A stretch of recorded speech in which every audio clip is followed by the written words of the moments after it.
اللهم صل على سيدنا محمد وعلى آل سيدنا محمد وبارک وسلم۔ امام ترمذی رحمۃ اللہ علیہ روایت فرماتے ہیں کہ 4 باتیں سنن المرسلین میں سے ہیں۔ سنن المرسلین کا کیا مطلب کہ جتنے رسول تشریف لائے ان سب کی سنت ہے۔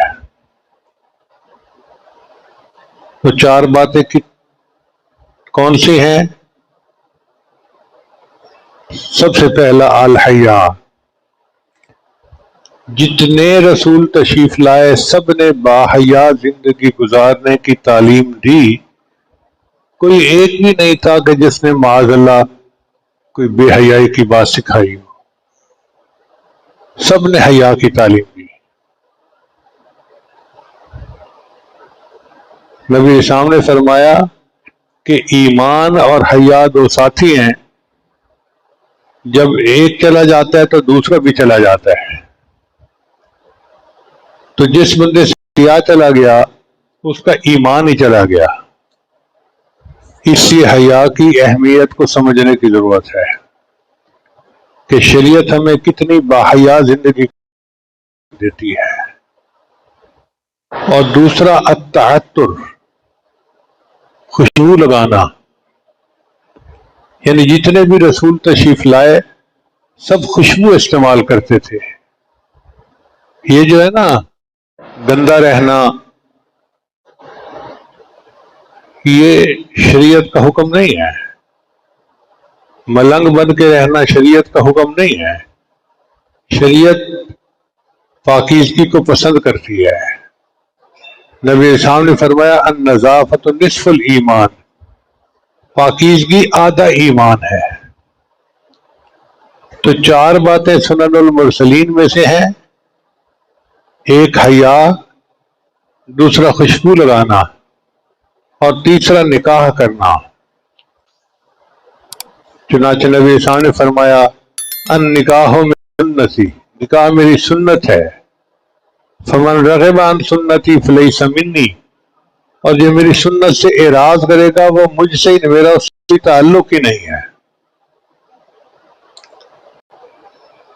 دنیا میں بعض لوگ سمجھتے ہیں اللہ کو پانے کے لیے انسان کو مجرد زندگی گزارنی پڑے، چنانچہ وہ نکاح نہیں کرتے۔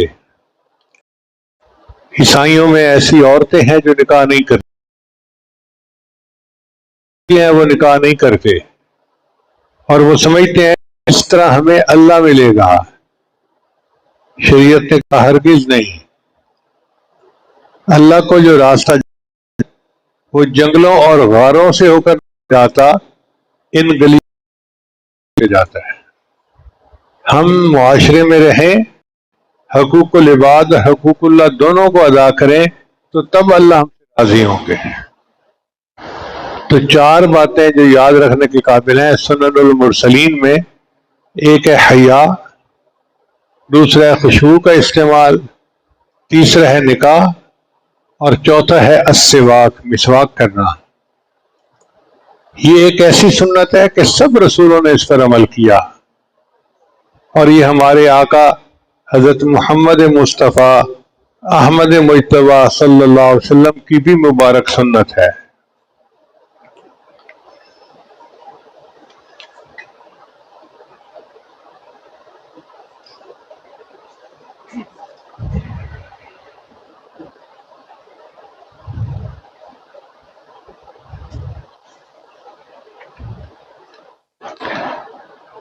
نبی علیہ السلام نے ارشاد فرمایا کہ 10 باتیں فطرت ہیں، یعنی عقل سلیم بھی بتاتی ہے کہ وہ باتیں کرنی انسان کے لیے بہتر ہیں۔ پہلی بات مونچھیں کاٹنا۔ بعض لوگوں نے بلا وجہ بڑی بڑی مونچھیں بڑھائی ہوتی ہیں، وہ کھانے پینے میں بھی ان کے لیے مشکل پیش کر دیتی ہیں، اور اس کو لوگ مردان کی سمجھتے ہیں، تو بیوقوفی کی بات ہے۔ تو مونچھوں کو کٹوانا چاہیے، چھوٹا رکھنا چاہیے، یہ نبی علیہ السلام کی سنت ہے۔ پھر داڑھی کا بڑھانا. اللہ تعالیٰ نے مرد کو ایک زینت عطا کی ہے، اس کو بڑھائیں گے تو ہماری فرشتوں کے ساتھ مشابہت ہو جائے گی. یہ نبی علیہ السلام کی مبارک سنت ہے. تیسرا ہے مسواک کرنا. پھر چوتھا ہے، پانچواں ہے ناک میں پانی ڈالنا.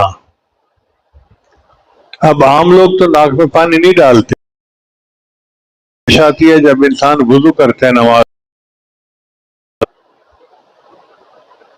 چھٹا ہے ناخن کاٹنا. یہ ناخن کاٹنا بھی فطرت ہے اور نبی علیہ السلام کی مبارک سنت. پھر آٹھواں ہے جوڑوں کا دھونا. ہمارے جسم کے جو جوڑ ہیں ہم ان کو دھوئیں.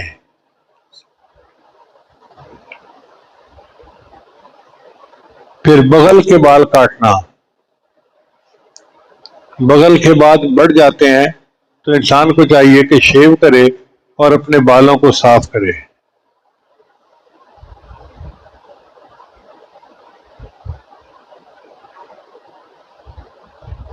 پھر نواں ہے ناف کے نیچے جو بال ہیں ان کو بھی صاف کرے.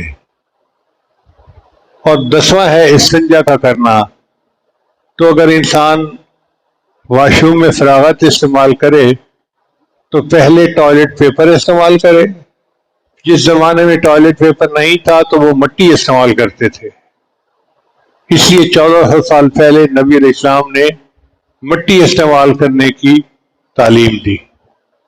آج کل چونکہ ٹوائلٹ پیپر آسانی سے اویلیبل ہے تو ٹوائلٹ استعمال کرے، پھر اس کے بعد پانی سے استنجا کرے.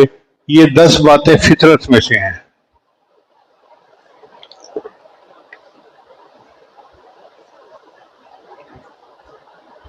ام المومنین سیدہ عائشہ رضی اللہ عنہا فرماتی ہیں کہ نبی علیہ السلام نے ارشاد فرمایا، مطہرۃ للفم مرضات للرب. مسواک منہ کی پاکیزگی اور اللہ تعالیٰ کی رضا جوئی کا سبب ہے. یعنی جو بندہ مسواک کرتا ہے منہ صاف ہو جاتا ہے اور اللہ راضی ہو جاتے ہیں. اب آپ بتائیے کہ اتنی چھوٹی سی بات پہ اگر اللہ راضی ہوتے ہیں تو ہمیں کتنے اہتمام سے مسواک کرنے کی ضرورت ہے. حدیث مبارکہ میں ہے کہ نبی صاحب نے فرمایا کہ جبریل علیہ السلام میرے پاس تشریف لائے اور مجھے وصیت کرتے رہے کہ مجھے شبہ ہونے لگا کہ کہیں مسواک کرنا میرے اور میری امت کے اوپر فرض نہ قرار دے دیا جائے. یعنی اتنی تاکید کی جبریل علیہ السلام نے کہ نبی علیہ السلام کو یہ خدشہ ہوا کہ کہیں یہ مسواک کا کرنا میری امت پر فرض نہ قرار دیا جائے. ابو ہریرہ عنہ روایت کرتے ہیں کہ نبی صلی اللہ علیہ وسلم نے فرمایا، لولا ان اشق علی امتی لامرتہم بالسواک عند کل صلاۃ. اگر مجھے اپنی امت کے اوپر بوجھ کا ڈر نہ ہوتا تو میں حکم دیتا کہ ہر نماز کے لیے مسواک کریں.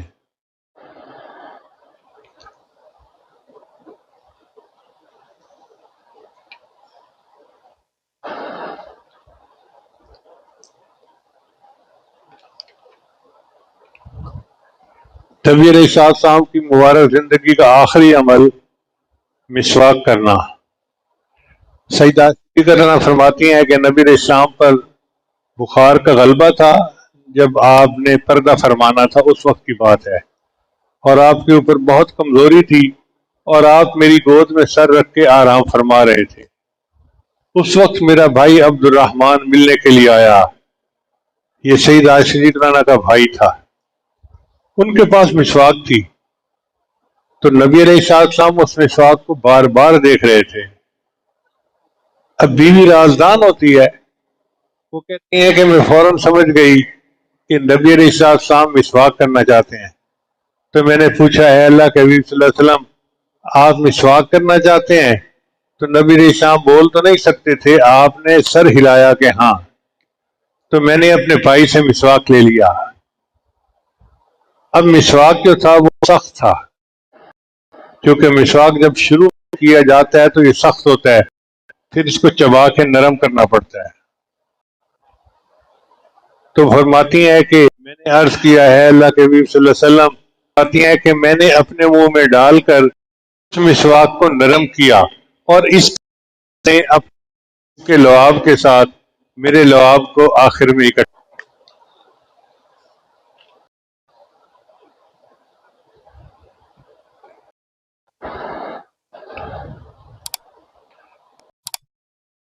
ارشاد فرماتے ہیں، نہیں، انس رضی روایت کرتے ہیں کہ نبی علیہ السلام جب رات ہوتے تو آپ کے پاس 3 چیزیں ہوتی تھیں، مسواک اور کنگھی۔ گویا آپ صلی اللہ علیہ وسلم کے ساتھ ہر وقت کا ایک معمول تھا۔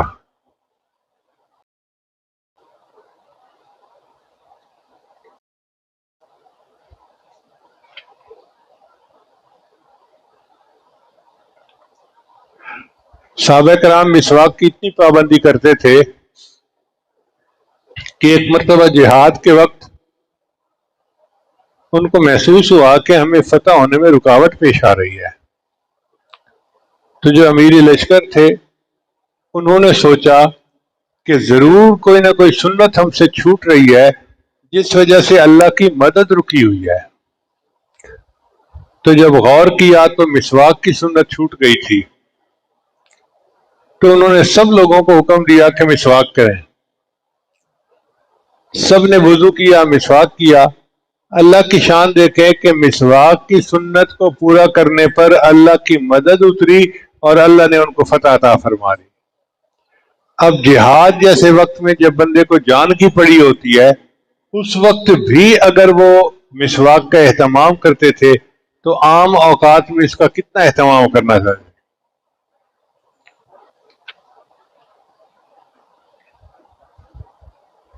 پھر کنز المال کی روایت ہے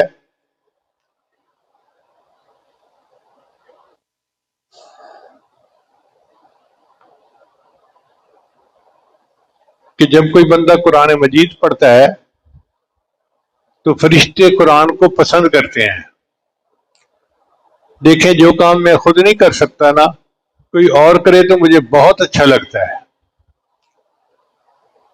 جیسے میری آواز اچھی نہیں ہے تو جس کی آواز بہت اچھی ہو اور وہ نعت پڑھتا ہو تو مجھے بہت اچھا لگے گا۔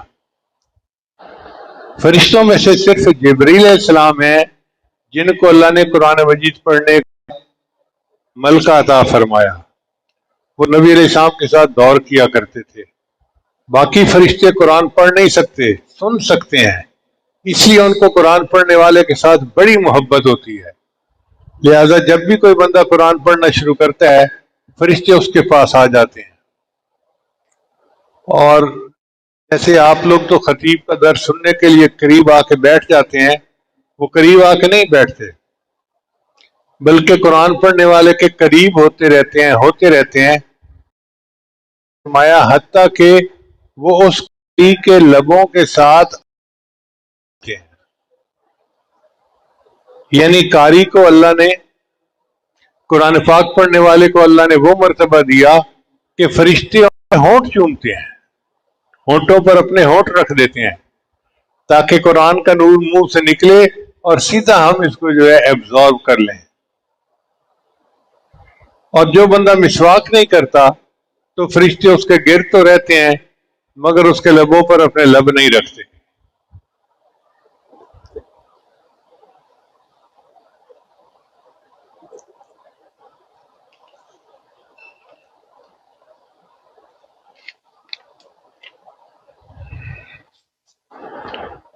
طلباء اور طالبات کے لیے ایک بہت ہی عمدہ بات ہے۔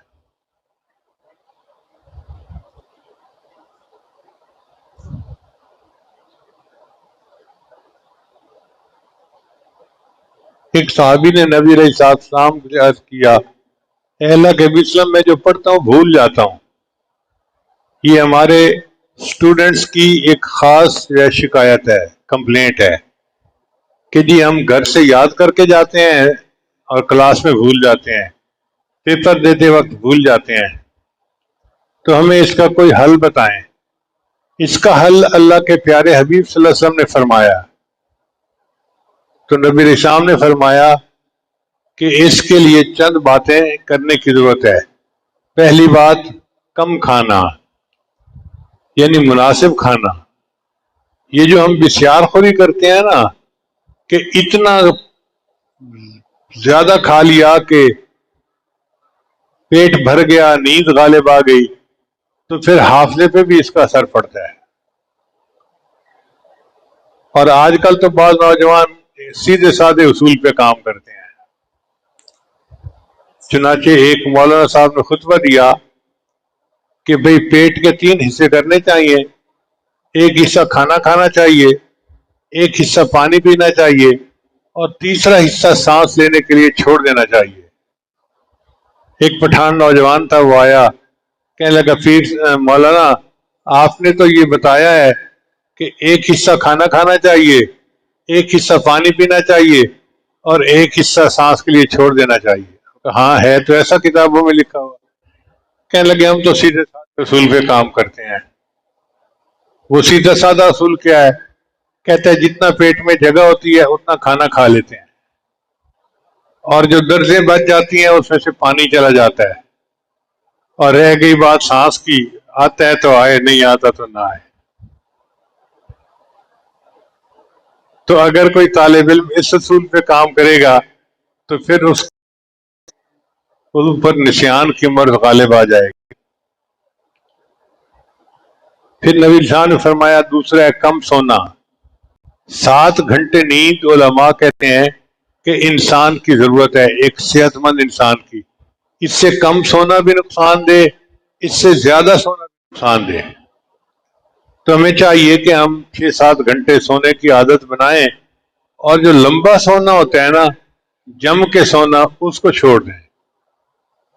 طلباء ماشاءاللہ سونے کا مقابلہ کرتے ہیں ایک دوسرے کے ساتھ۔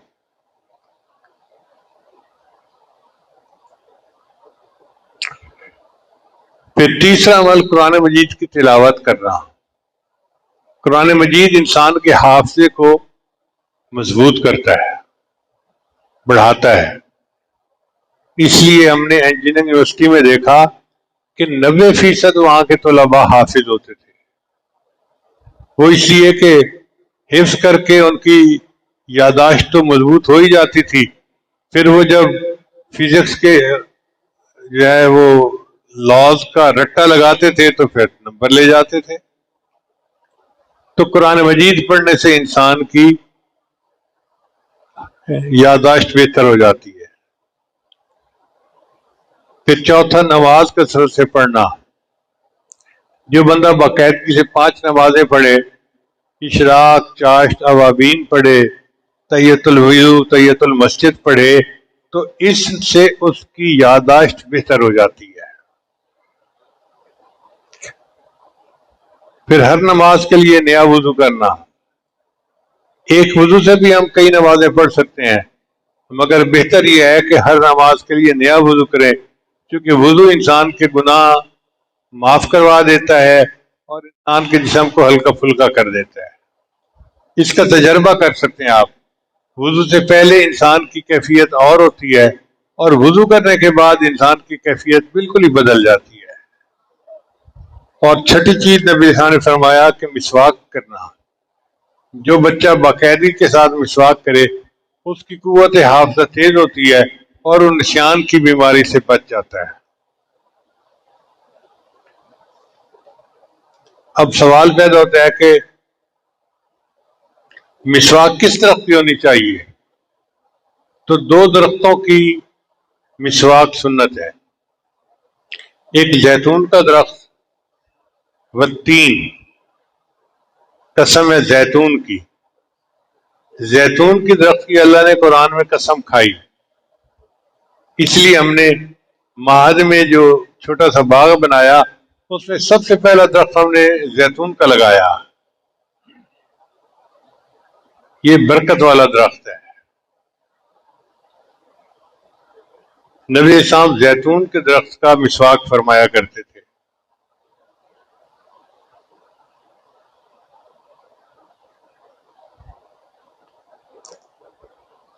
اور دوسرا ہے پیلو، یہ بھی ایک درخت ہوتا ہے. آج کل ہمارے ہاں پیلو کے درخت کی مسواک عام طور پر کی جاتی ہے.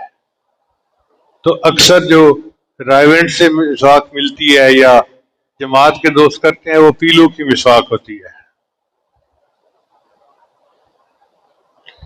نبی اسلام کے پاس ایک وفد آیا تو آپ صلی اللہ علیہ وسلم نے ان کو پیلو کے مسواک تحفے اور ہدیے میں دیے. یعنی مسواک کی اتنی اہمیت ہے کہ نبی اسلام نے ان کو باقاعدہ مسواک ہدیے کے طور پر دیے. اب کس موقع پہ مسواک کرنا چاہیے؟ وضو کے دوران، منہ کے بدبودار ہونے کے وقت، تیسرا گھر میں داخل ہوتے وقت. عائشہ جانا فرماتی ہیں کہ نبی صاحب گھر میں تشریف لاتے، پہلے مسواک کرتے پھر میرے پاس آتے تھے. کیونکہ خاوند نے بیوی کے پاس جانا ہوتا ہے اور میاں بیوی کا تعلق ہوتا ہے قرب کا، تو نبی علیہ السلام پہلے مسواک فرماتے تھے پھر قریب جاتے تھے اہل خانہ کے. پھر چوتھا لوگوں سے ملاقات کے دوران، پانچویں ہے قرآن مجید کی تلاوت کے وقت، چھٹا ہے حدیث پاک پڑھنے کے وقت. جب کسی کے دانت زرد ہو جائیں تو مسواک کرنا چاہیے اس کو. پھر تہجد پڑھتے وقت وضو کرے تو مسواک کرے.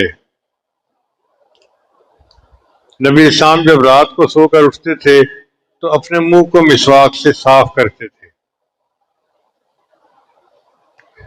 اگر انسان مسواک نہ کرے تو اس کے منہ سے بدبو آنے لگتی ہے. اس لیے کسی پر اگر غسل فرض ہو جائے تو اس کے لیے سنت ہے کہ وہ وضو کرے مگر مسواک کے ساتھ، مسواک بھی کرے.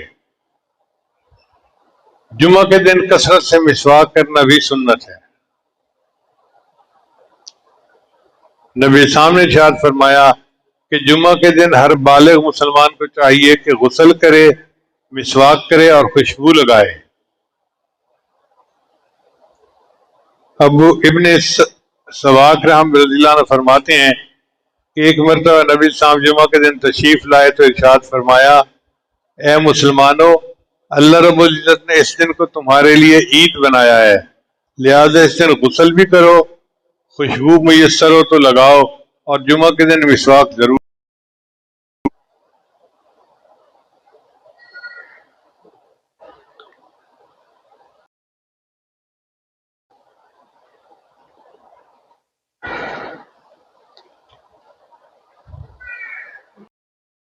مسواک کرنے کے ہاتھ سے پکڑے،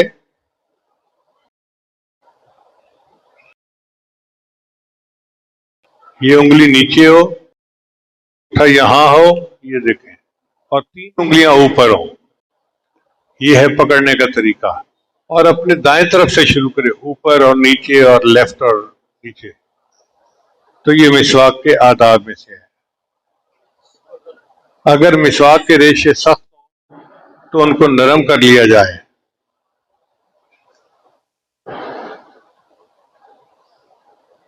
بڑے سے بڑا مسواک اتنا ہونا چاہیے، اور چھوٹا پھر جتنا بھی ہو جائے اس کو کر سکتے ہیں. اگر کبھی انسان کے پاس مسواک نہ ہو اور وضو کرنا پڑے تو انگلی سے اپنے منہ کو صاف کر لے.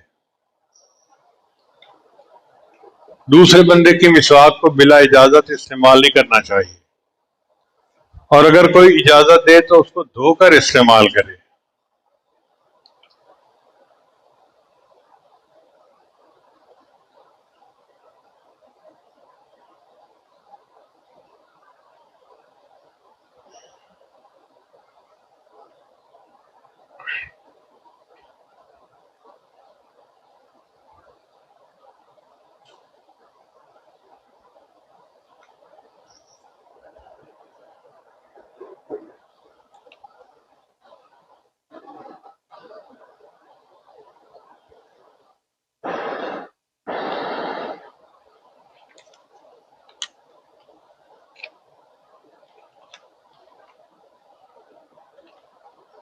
آج کل کی سائنس دنیا نے تحقیق سے یہ ڈھونڈا ہے کہ مسواک انسان کے لیے بہت اہم ہے.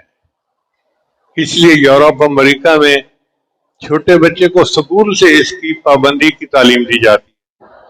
مائیں اپنے چھوٹے بچوں کو بھی مسواک کرنا سکھاتی ہیں. پہلے زمانے میں مسواک ہوتا تھا، آج اس کا سبسٹیوٹ ٹوتھ پیسٹ بن گئی ہے اور برش بن گیا ہے. چنانچہ ہر بچے کو ٹوتھ پیسٹ اور برش کرنے کی تعلیم دینی چاہیے.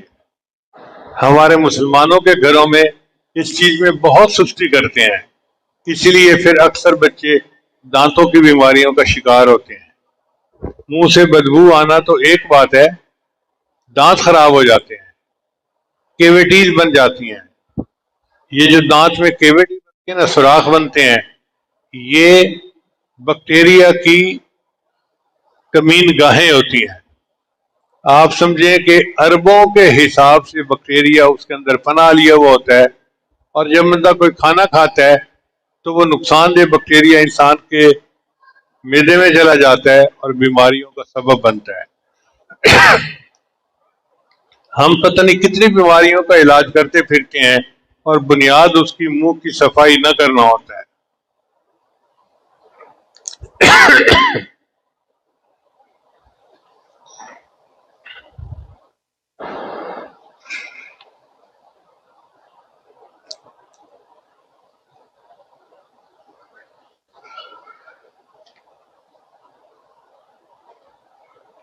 مسواک کے فوائد.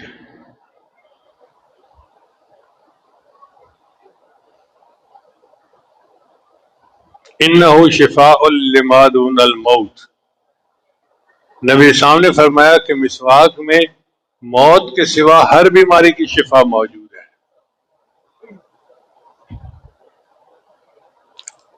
مسواک میں برس جیسے اور جذام جیسے ملتی امراض سے شفا ہے. یہ سکن کی ڈیزیز ہیں جو آج کل بہت عام ہیں، اور اس کی وجہ یہ ہوتی ہے کہ لوگ مسواک کا خیال نہیں کرتے. تو مسواک کی پابندی سے جذام اور برس جیسے بیماریوں سے انسان بچ سکتا ہے.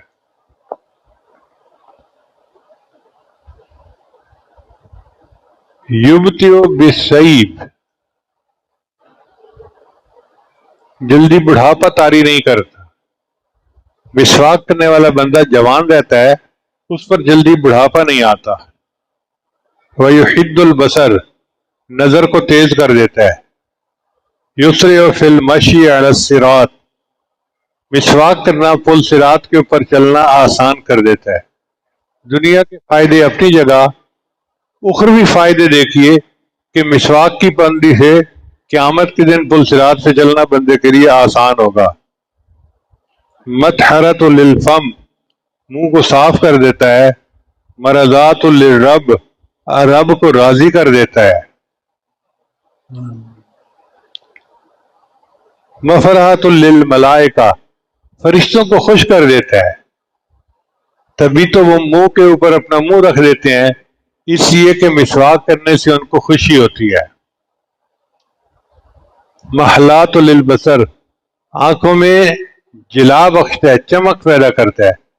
ایک ہے بینائی کا تیز ہونا، ایک ہے آنکھوں میں چمک کا ہونا. یہ الگ الگ چیزیں ہیں، تو مسواک سے یہ دونوں چیزیں حاصل ہو جاتی ہیں. پھر یذہب البخر. منہ کی بدبو ختم کر دیتا ہے. اب ینفع الحفر. دانتوں کی زردی دور کر دیتا ہے. ویبیض الاسنان. دانتوں کو سفید کر دیتا ہے. ویشد اللثہ. مسوڑے مضبوط کر دیتا ہے. ویقلم الطعام. کھانا ہضم کرتا ہے. ویقطع البلغم. بلغم دور کر دیتا ہے. ویضاعف الصلاۃ. اور نماز کے اجر کو کئی گنا کر دیتا ہے. مسواک کرنے سے انسان کی نماز کا اجر کئی گنا بڑھ جاتا ہے.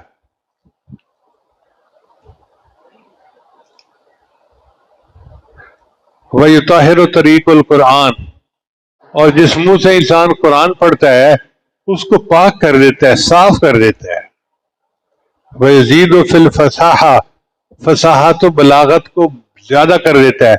یعنی انسان جب بولتا ہے تو اس کی بات میں فصاحت اور بلاغت آ جاتی ہے اگر اس کا منہ صاف ہوتا ہے. وَيُقَوِّيُ الْمِعْدَةَ، معدہ مضبوط ہو جاتا ہے. وَيُسْخِشُ الشَّيْطَانَ، شیطان کو بڑا غصہ دلاتا ہے. صاف ظاہر ہے کہ جس کام سے اللہ راضی ہوگا تو شیطان تو پھر ناراض ہوگا نا. تو مسواک کرنے سے شیطان ناراض ہوتا ہے. آپ خوب اس کو ناراض کریں اور کہیں کہ میں نے تو مسواک کی پابندی کرنی ہے اور میں نے تیرا دل دکھانا ہے. تو اللہ کا دشمن ہے اور میرا بھی دشمن ہے، لہذا میں مسواک کروں گا، رب کو راضی کروں گا، اور تجھے غصہ آتا ہے تو آتا رہے، مجھے اس کی کوئی پرواہ نہیں. منہ سے جو انسان کے کڑوا پانی نکلتا ہے اس کو دور کر دیتا ہے، سر کی رگوں کو برقرار رکھتا ہے، معتدل کر دیتا ہے. وَيَنْدَفِعُ بِهِ وَوَجَعَ الْأَسْنَانِ، اور دانتوں کے امراض اس سے ختم ہو جاتے ہیں. وَيُطَيِّبُ النِّكْحَ، اور منہ کا ذائقہ بہتر ہو جاتا ہے. اور بِهِ تَطْمَئِنُّ الْقَلْبُ، انسان کے دل کو سکون ملتا ہے.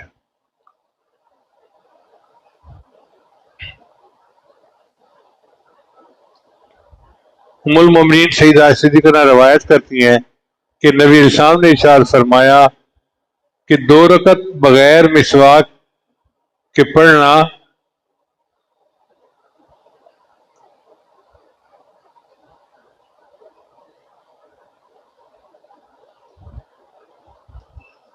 دو رکعت مسواک کے ساتھ پڑھنا 70 رکعت بغیر مسواک کے پڑھنے سے مجھے زیادہ عزیز ہے. یعنی بغیر مسواک کے آپ 70 رکعت پڑھیں تو وہ اجر نہیں ملے گا جو مسواک کر کے 2 رکعت پڑھنے پہ مل جائے گا.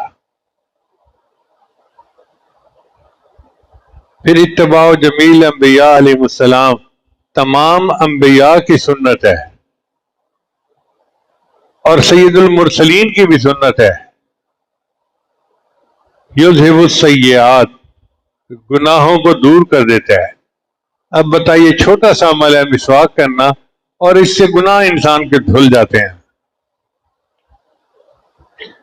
نبی اسلام نے ارشاد فرمایا کہ مسواک بندے کو گناہوں سے ایسے نکالتا ہے جس طرح بال گوندے ہوئے آٹے سے نکال دیے جاتے ہیں.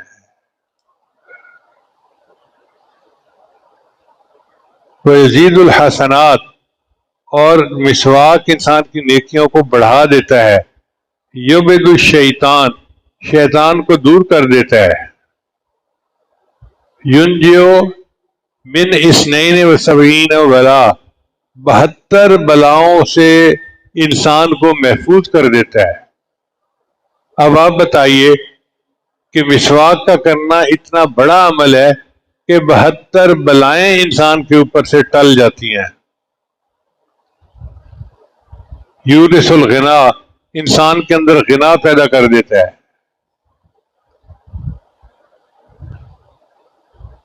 یدفع وجہ الشقیقہ، شقیقہ درد کہتے ہیں آدھے سر کی درد. تو دانتوں کو صاف رکھنے سے انسان کے آدھے سر کی درد بھی ٹھیک ہو جاتی ہے. وَيُقَوِّيُ الْأَسْنَانِ، دانتوں کو مضبوط کر دیتا ہے. یدفع عذاب القبر، اور مسواک کرنے سے اللہ تعالیٰ قبر کے عذاب کو آسان فرما دیتے ہیں، معاف کر دیتے ہیں. یہ کتنی بڑی نعمت ہے کہ مسواک کرنے سے انسان قبر کے عذاب سے بچ جائے. اور ایک حدیث پاک میں ہے، یزید حسن حور عین، کہ مسواک کرنے سے جو حور جنت میں ملنی ہے اللہ اس کے حسن کو اور بڑھا دیتے ہیں. حوریں تو حسین ہی ہوتی ہیں، لیکن جو مسواک پابندی سے کرے گا اللہ اس کے حور کے حسن کو اور زیادہ بڑھا دیں گے. اب نوجوانوں کو یہ بات بہت اچھی لگے گی کہ جی ایک تو حور ملے گی اور حور بھی وہ جو بڑی خوبصورت ہو. تو بھئی آپ دانت کا مسواک کر رہے ہیں اور اس کے بدلے آپ کی حور جو ہے وہ جنت میں بیوٹی پارلر میں بیٹھی اپنی خوبصورتی بڑھا رہی ہے.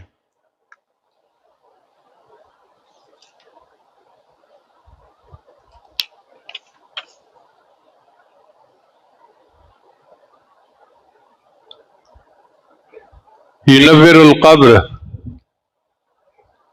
قبر کو روشن کر دیتا ہے. جو مسواک کرے گا اللہ اس کی قبر کو اندھیرے میں نہیں رکھیں گے بلکہ اس کو نور سے روشن فرما دیں گے. یزداد بہ المحبۃ بین الخلق، پھر لوگوں کے درمیان محبت کو بڑھا دیتا ہے.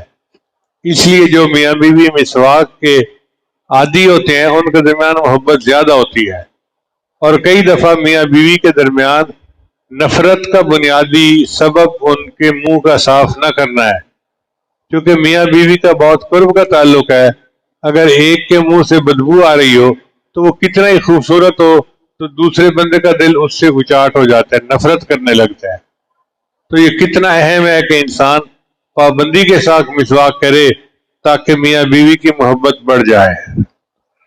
پھر ایک بہت بڑا فائدہ مسواک کا جس پر میں اپنی بات مکمل کروں گا کہ تذکیر الشہادت عند الموت، موت کے وقت مسواک کرنے والے کو ملک الموت شہادت کی یاد دلا دیتے ہیں، کلمہ شہادت یاد کروا دیتے ہیں.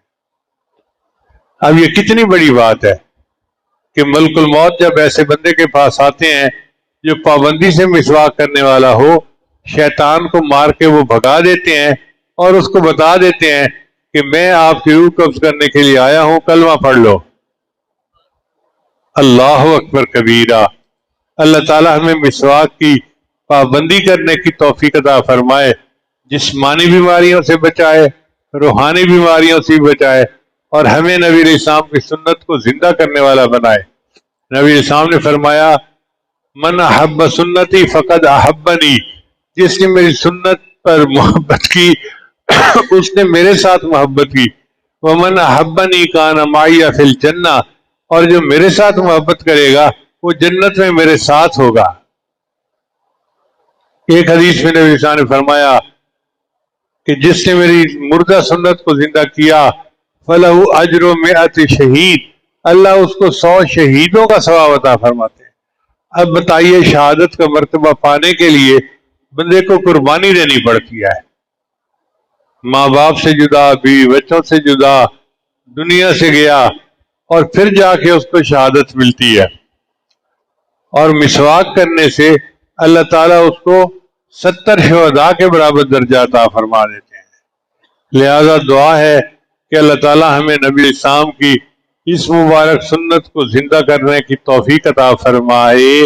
وآخر دعوانا ان الحمد للہ رب العالمین. بہت سارے احباب دور قریب سے بیعت کی نیت سے تشریف لائے ہیں تو یہ عاجز توبہ کے کلمات پڑھائے گا، سچے دل کے ساتھ پیچھے پیچھے پڑھتے جائیے. اگر دور اب خواتین بیان سن رہی ہیں تو وہ بھی ان کلمات کو پڑھ لیں تو وہ بھی اس عمل میں شامل ہو جائیں گی. اگر بیرون ملک میں لوگ بیٹھے سن رہے ہیں تو وہ بھی ساتھ ساتھ کلمات پڑھ لیں تو وہ بھی اس عمل میں شریک ہو جائیں گے. پڑھیے بسم اللہ الرحمن الرحیم. لا الہ الا اللہ محمد الرسول اللہ. آمنت باللہ وملائکتہ وکتبہ ورسلہ والیوم الآخر والقدر خیرہ وشرہ من اللہ تعالی والبعث بعد الموت. آمنت باللہ کما ہوا باسمائہ وصفاتہ وقبلت جمیع احکامہ اقرار باللسان وتصدیق بالقلب. اشہد ان لا الہ الا اللہ واشہد ان محمدا عبدہ ورسولہ. استغفر اللہ ربی من کل ذنب واتوب الیہ برحمتک یا ارحم الراحمین. ان کلمات کو پڑھنے سے بیت ہو چکے ہیں، چند معمولات ہیں جن کو باقاعدگی سے کریں گے تو اللہ تعالیٰ دل کو منور کریں گے۔ ان میں پہلا عمل ہے 100 مرتبہ استغفار پڑھنا، دوسرا عمل ہے 100 مرتبہ درود شریف پڑھنا، تیسرا عمل ہے قرآن مجید کی تلاوت روزانہ کرنا۔ ہم نے بعض لوگوں کو دیکھا ہے روزانہ اخبار پڑھتے ہیں، بھئی جو درجہ وہ اخبار کو دیتے ہیں اتنا درجہ ہم قرآن کو تو دے دیں کہ روز پڑھا کریں۔ اب وقت نہ ہونا، فرصت نہ ہونا، یہ سب بہانے ہیں، یہ پرائرٹیز ہوتی ہیں بندے کی۔ جس کام کو بندہ اہم سمجھتا ہے وہ روزانہ کرتا ہے۔ ہمارا ناشتہ نہیں چھوٹتا، تلاوت چھوٹ جاتی ہے، اس لیے کہ ناشتے کی پرائرٹی ہے، قرآن پاک پڑھنے کی پرائرٹی نہیں ہے۔ تو باقاعدہ تلاوت کریں۔ اور چوتھا ہے چلتے پھرتے ہر وقت دل میں اللہ کو یاد رکھیں۔ اور پانچواں ہے مراقبہ۔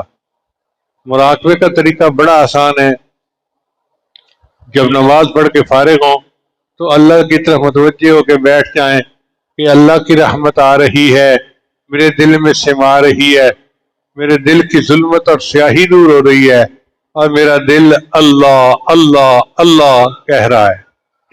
انشاءاللہ باقاعدگی کے ساتھ مراقبہ کریں گے تو دل میں اللہ کی محبت بڑھے گی اور آپ اس کی لذت کو خود محسوس کریں گے۔ میری دعا ہے اللہ سب کو اپنے مقبول بندوں اور بندیوں میں شامل فرمائے۔